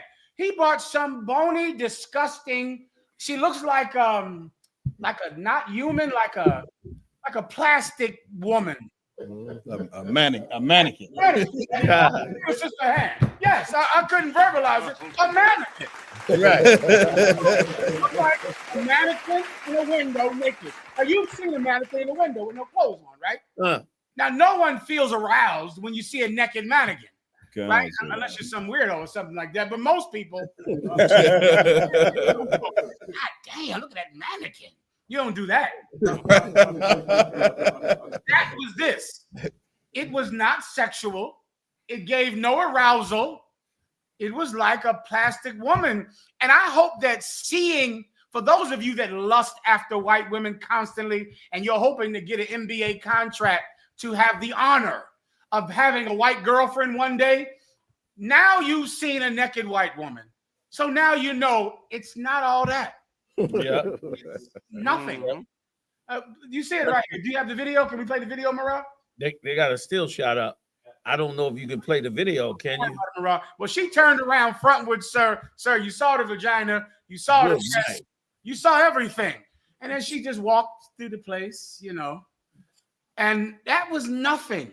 You don't have to live your whole life aspiring to be with this thing that is great in your mind because she's been lifted on a pedestal for 200 years. I'm sorry, for 400 years. Yeah. Yep. Since the Greeks, this white woman is the idea of femininity, Right.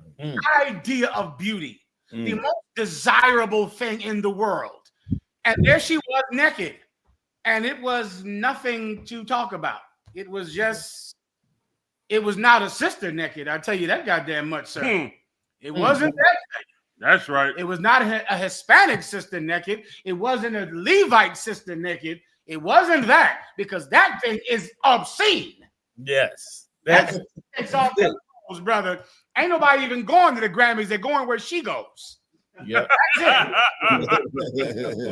will be wherever she leaves and goes to. Right. They'll have to move the red carpet to wherever she at. Man.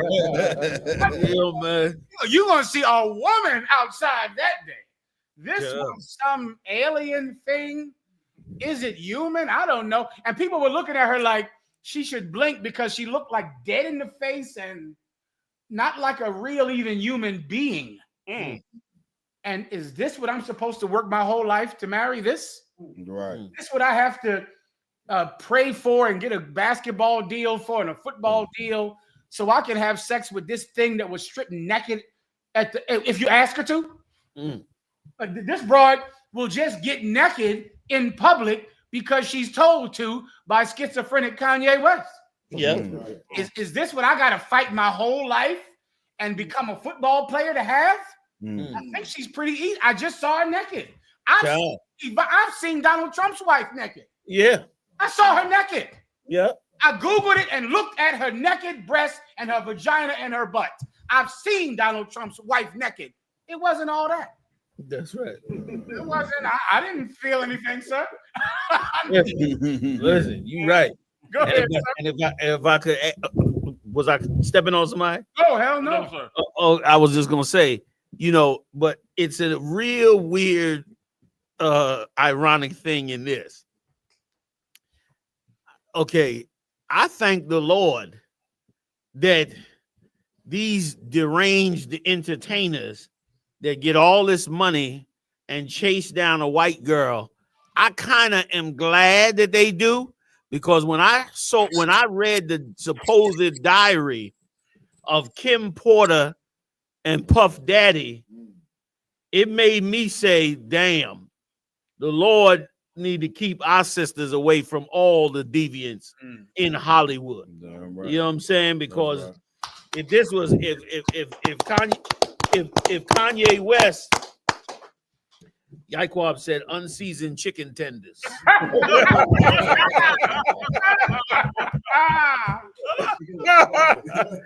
Like, because if Kanye West, if he had a proclivity for black women, he would find a black woman to degrade herself and to take and to remove her shame from herself, and to be humiliated in that way. And so many other ball players and other entertainers would have done it. And then so much evil goes on behind closed doors that we haven't heard about until Puff Daddy, that now I see that, damn, I wonder if it is a bad idea that they go up into that world and go get that old nasty dog.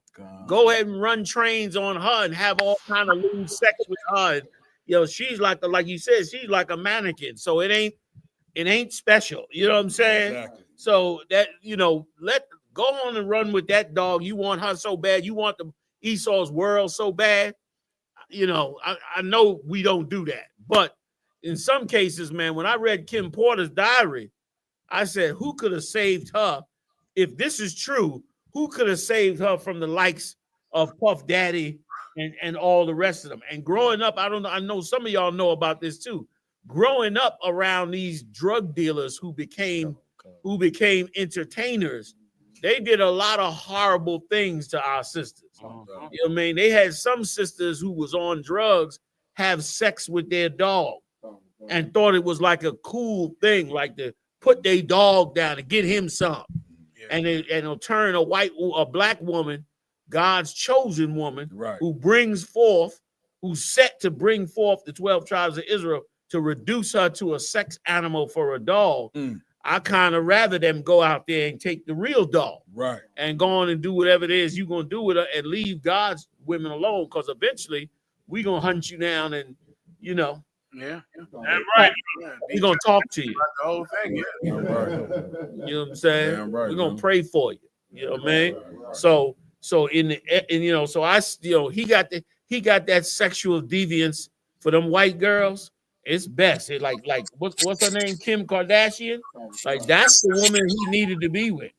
He needed to be with that woman, because whatever it is he doing, if he's doing this in front of the public, what is he doing when the door is closed? Exactly. What he doing then, and who's doing it with him? Exactly. And how many is doing it with him? Exactly. What, you know what I'm saying? Like when you don't have spirituality and you come into a lot of money from Esau, you be reaching to try to find some excitement in life, because you're getting everything you want. You buy 20 cars, buy 10 homes, buy up all the liquor you want. You get all the custom-made clothes you want. Then boredom starts to set in. And when that boredom starts to set in, you start looking outside the box into deviancy. Exactly. Now you ready to try sodomy and be a homosexual. You ready to have all kind of lewd sex that you never could have before you came into this kind of money. You start wanting to pay people to have all kind of stuff like Puff Daddy. And you start violating kids that's underage. You start violating other men's wives and the sanctities of their marriages. You start to violate all the things that you shouldn't violate that destroy the human soul. That's right. And so, I mean, I could imagine the horror stories of our sisters. Every now and then you hear about them. And I could imagine how much more it would be if these ball players in them was involved, and these preachers too. So the Martin Luther King tapes told you that. I'm so glad he liked white women. Because what he was doing up in that hotel, I hate to say it, you know what I mean? I don't want brothers chasing white women. But Martin, he needed them white women. What he was going to do to them sisters, brother, was, you know, heinous. You know what I mean? And going to do it in the name of God. That's right. So, you know what I'm saying? So let this be a lesson for all our wonderful sisters that seek out a more virtuous way of life. Make sure that you also look at the fact that it's so great that you avoid the nonsense of being sucked in to what entertainers are into. And on the level that they into. It's a blessing. If you read Kim Porter's diary, brother, sister, you would thank the Lord that you never became famous. You would thank the Lord. Like that sister Jaguar, right? That one is always talking about what's going on. Yeah. Like she was a young sister trying to be an entertainer, had some talent, went up in there, and she said she was underage and all that. Between Jay-Z and everybody else, they turned her into that. She's just one of a few survivors. You understand? So Lord knows what the hell she experienced under these brothers, because again, if you don't have a higher power, if you can't look up, no matter how much wealth and power you have, you read in them scriptures, those men of God had wealth and power. But no matter how much they had, they always looked at the Most High as greater. They looked at the Most High from a position of them having to be obedient to the Most High. That's right. And but what happens with these entertainers is they become stupid. And they start to believe that they are the ones that have done this, that they are so great. That's right. They don't realize this comes from the bloodline of Abraham, Isaac, and Jacob. That's right. The bloodline of the tribe of Judah. Right. They ain't seeing none of that. They just seeing that they great. And so, of course, if you great, you got to keep finding things to do that affirm your greatness. That's right. So you're going to get into all kind of sexual deviance. You're going to follow the white man because he's ruling. Right. You're going to follow him all into the darkness he in. That's right. Thinking that's the higher level. Right. That's why Jay-Z and them, you see them in there with them ceremonies and Yeah. splattering blood on the wall and all that. Yeah, and you know, making cakes out of bodies and all that they doing because they trying to aspire to the highness of Esau, which is demonology. Real talk. Which is why we can't be a part of that, man. We always got to put the Most High first. That's right. They don't have to do that. So let Right. let him have that little mannequin, man, that little robot he got sitting there. Because really, the white woman is the first AI robot. She was that first AI robot before the robot came out. That's right. That's right. You know, If I may, John, please, Cap. I just want to say, like cats like Kanye West and Jay-Z that make it successful in the white man's world is proof what the Lord said in the scriptures, where the Lord say, love not the world. Yeah. Because loving his world, you see that you ain't gonna get into nothing but sexual deviance. Yeah. And you get so rich and famous that it ain't even in you to go back and help your people. Me and IUIC was talking about this earlier, how entertainers get rich and never come back and help their people. Like I couldn't imagine being a billionaire or having 500 million, come back around my family and don't have envelopes full of money to give to them, knowing the struggle that they've been to. Right. So being in the white man's world just make you totally disgusted. Yeah. Knowing that, we got to create our own world, gentlemen. You know what I'm saying? Right. And I thank you for holding on to this truth. Because the world of the I.S.U.P.K is the most beautiful world that's out there. If you ain't never heard of Commander Jenny Yahanna and the U.P.K, appreciate it. You need to spread this word, you know what I mean, with passion, you know what I'm saying? Because we got to create our own world, man. Create a world where if we do obtain riches, we still have the moral compass to be able to have the brotherhood. Yeah. The sisterhood. Exactly. Care for our children, you know what I'm saying? Damn, can we have our own, you know what I'm saying? Seek for our own land, you know what I'm saying? Instead of trying to compromise our self-integrity to get along with white people, man. Jesus. This is insane. Salaki. Which they never gonna give it up, y'all. Which they never gonna acquiesce to the goodness that we do for them. I read that Elon Musk cut a program. You want to hear this? Elon Musk cut a program that Esau had going on that was $35 million. And guess what the program was for? To study how geese perform with sunglasses and whether they should invest in a form of geese sunglasses so that the geese can, function more in their habitat. Geese, quacking geese.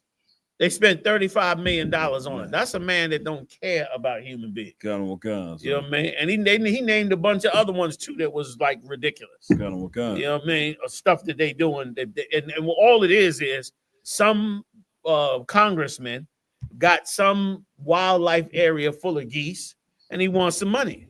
So he get $35 million. He give it to his buddies. They in turn work that thing back around to him. And he could give a damn about the constituents that's up under him that he's supposed to be taking care of. Damn right. You know what I mean? Damn Like an empire like that, brother. He gonna just starve everybody to death. So like, I'm right, John. I yield. Go ahead, General. Go ahead. You got it. All right. You got it. God, so right. And listen, Muhammad brought out a good point. And just because Elon Musk cut the 35 million, make no mistake, he don't give a damn neither. Like Elon Musk ain't doing nothing but serving his own ego. Like he just want to look like he's super bad. In a minute, Donald Trump will have to get rid of him because their egos will be bumping each other. In a minute, Donald Trump will have to throw him out too because it'll be clear that this is the reason that he's even doing what the hell he's doing. So they just a mess out. They just a mess, and they not motivated by nothing righteous. Right. Which is why we got the mess we have. I slop out here. Sir. Mexico agrees to deploy 10,000 troops to U.S. border in exchange for tariff pause. So, sir, do you want to go into it? Your call, General. Oh, please. I would mind if you did, sir. Okay. First of all, it's so evil. It was so evil to put a 25% tariff on Mexico in the poverty that Mexico is in. Right. So Esau is straight up using economic warfare to crush these countries that's around him. And that's why they quickly acquiesced and said, okay, we'll send 10,000 soldiers to the border. Right. And the 10,000 soldiers is, of course, to stop the rest of the tribes in Central and South America, where they have raped, robbed, and murdered down to the bone. They robbed and murdered the other Latino tribes so bad that the Latinos is complaining about how they want to rob the damn Amazon jungle. The Amazon jungle, the Latinos and even the scientists are saying, don't steal the Amazon because there's all kind of plants and stuff down there that we're trying to discover every day to get medicines and all that. But these greedy bastards, they can't help themselves. Amazon got trees and woods and land. They want to rob the entire thing. So after robbing all those countries, now all them countries are on their way, all those brothers and sisters on their way trying to get up to the United States where the damn money is at. So now Mexico can put 10,000 troops on the border, which means they're not going to be able to cross the border. And before you know it, it'll just be a worse situation because it'll destroy Mexico's economy. It's going to really destroy Mexico's economy, in one way for a good way, because they're going to cut the drugs off. Right. They'll stop the drugs from coming across, but they'll also stop the other tribes from coming across, which means they're going to create a big mess at that border. But he's getting his way because he's using economic leverage on these other nations. You know what I mean? I want to see how Canada gonna perform. Right. He hit them with that 25% tariff, almost slam dunked him.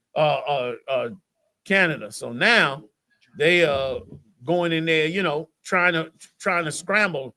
Canada came up with their tariffs and and some black women's politicians told Trudeau, you need to just turn off the electricity in New York because New York gets their electricity from Canada. If they wanted to, they could just throw the switch and shut all of New York down. Dang. which man, that's what some people are calling for, which is take New York into hell. That's right. And be an economic, thing against him. But listen, like Adolf, he's operating just like Hitler did. Like Hitler wants to take over all the territory he could and get control of the known world. And brother, that is exactly why he's talking to Greenland and all the other tribes in the Caribbean and Mexico and all that. He is going to be a greedy conqueror, just like his forefathers were. Salaki, you want to say something? Can he be heard? Can he be heard?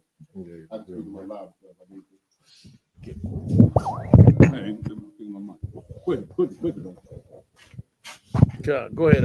So like I said, if I could, when you were saying about Canada, I just wanted to say I read an article today where Canada is already responding to America and the tariffs. Yeah. And so what they've done is they've taken some top brands of American liquor that were popular in Canada and well selling, and they've banned them in Canada. And they're also seeking to ban other products that were profitable to America out of their market and completely ban them off the market. So Canada is also starting to respond against America and to turn against America. And they've been one of their most ancient allies. Yes. You know what I mean? So and if I could, that goes straight back to the biblical Maya, where the Lord said, they that are confederate with thee have brought thee to the border. And that's exactly what's going on with them in Canada. They been confederate for years, but now they bringing their ass to the border. It's gonna be wonderful to see y'all. Damn right. Like a tree stump gonna be worth a lot of money when that heat get cut off. All them white boys that know how to take them trees and turn them into coals, bag them up. Oh, you're gonna love them. They're gonna be riding through with a whole pickup truck full of that tree coal. Selling it by the bag, you know what I mean? Yeah, right. Son. It's gonna be wonderful. It's gonna be wonderful for white people to now get a taste of the abuse and the brutality that they have forced blacks and Latinos to suffer in the middle of their cities, which could have easily been resolved. It could have easily shut down the drug market and the murder market in the United States and given brothers power over their own neighborhood. Right. Since the 60s and 70s, they made it their business to make sure that we had no power in our neighborhood. That's right. That we own almost no real estate, no businesses, no chains of businesses, nothing. They wanted to make sure that never happened. They want you, only doing slave work. But now they gonna get to feel what it's like. They're gonna get to feel what it's like to live on the edge, never knowing, how your life is gonna turn out month to month. They're gonna know what it's like. You know what I mean? Damn, by the hand of the Lord.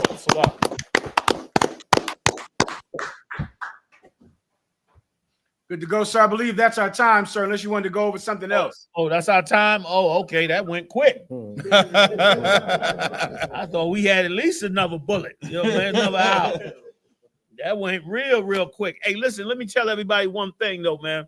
We got the Passover coming up April 12th in Atlanta, Georgia, man. Big time throwing it down. I just found out from Captain McCall that he's got more brothers performing during the Passover as well, so they'll be performing for the Black Party. That last part, you went low on that last part. Okay, Salakia, that I just heard from Captain McCall at the Passover itself. So you're gonna have performances at the Black Party, performances at the Passover. It's gonna be in Atlanta. It's gonna be off the chain. Damn right. Plus, it needs to be a day where let me tell you something. The theme of this Passover needs to be Issachar. Damn right. That need to be the theme of this Passover. We're gonna come together and show that tribe that we ain't throwing no tribes away. Damn you know what I mean? And if you want to ever understand the brotherhood, when the tribe of Benjamin resisted turning over them Sodomites, the whole nation of Israel had to go to war with them to get them Sodomites out of our nation. And when they had went to war with the tribe of Benjamin, they had made a pact and said, we will not let the tribe of Benjamin go have our women no more. We're going to cut them off.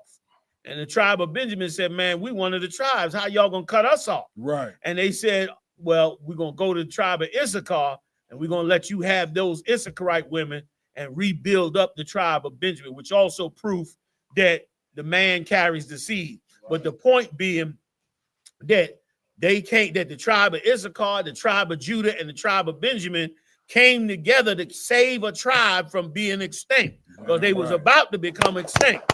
And they just went to war with that tribe. Right. They could have said, damn that, we ain't never dealing with y'all. Right. But they didn't. They said, nah, they wanted the tribe, they part of the chosen. We can't let them go. So they went and made sure that tribe was able to come back. Well, guess what? They coming up against the tribe of Issachar.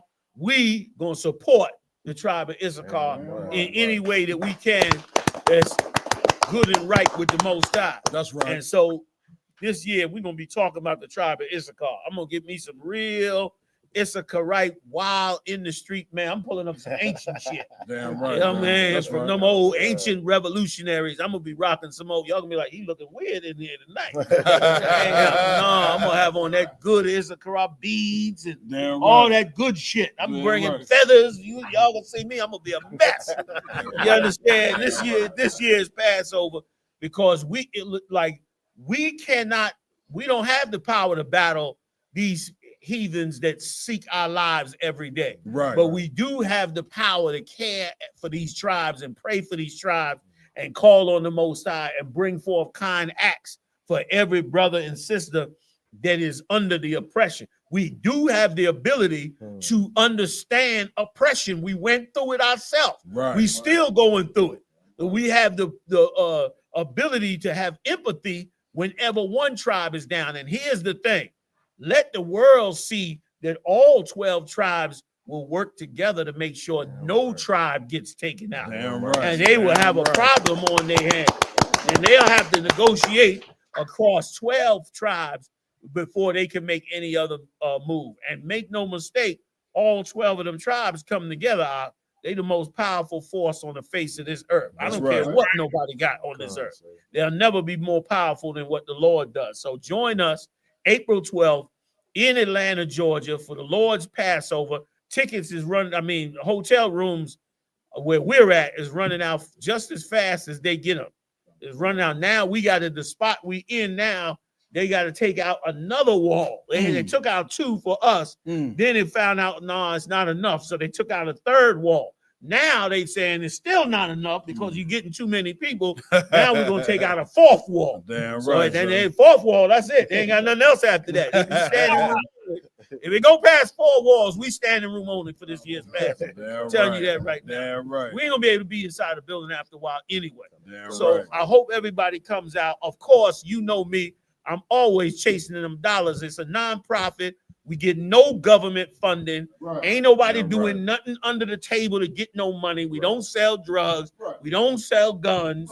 We ain't doing no crime. The Israelite School of U.P.K is totally financed by the $50 that comes out your pocket out of the kindness of your heart that you drop in this school for tithes. That's how we eat. That's how we build. That's how we get our garments. That's how we teach the truth.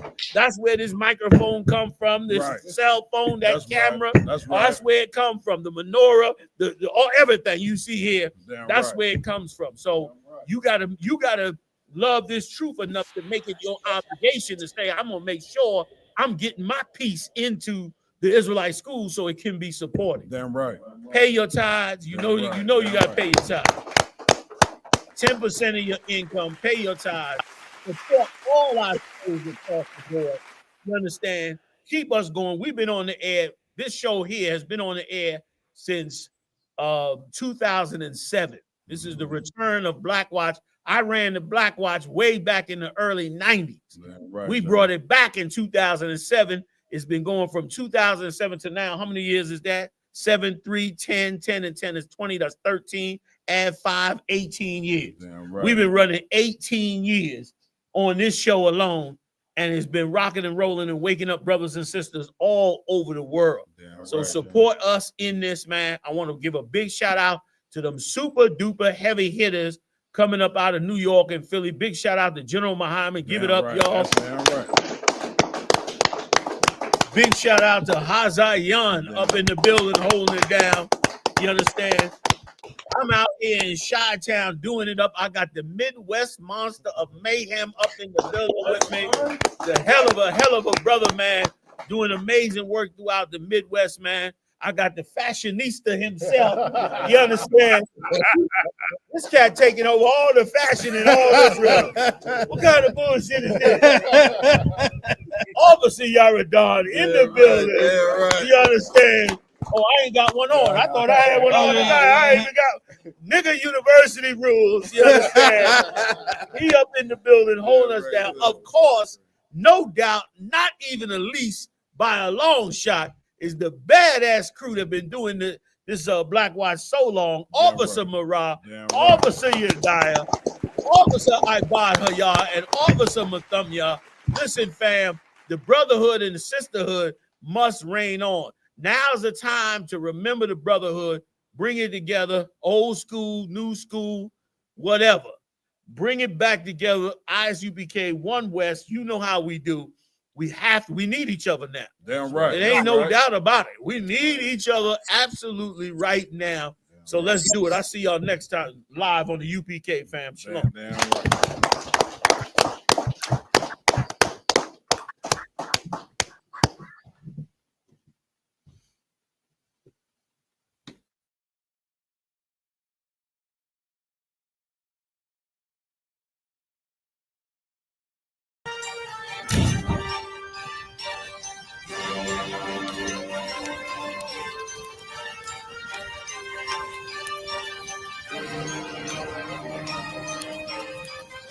Practice Officer 5000, Jeremiah, the camp leader of Atlanta.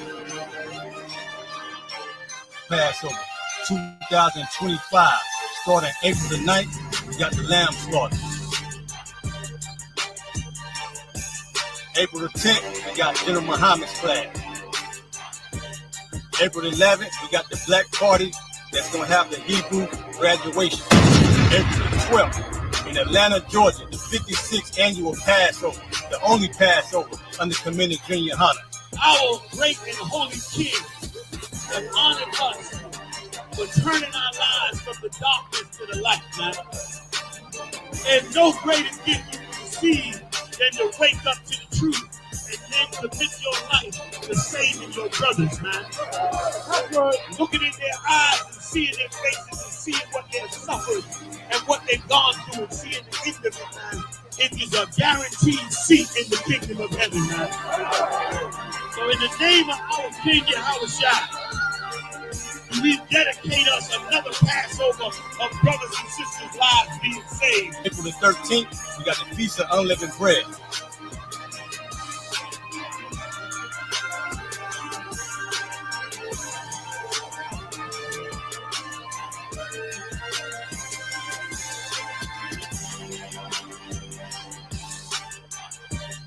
Shalom.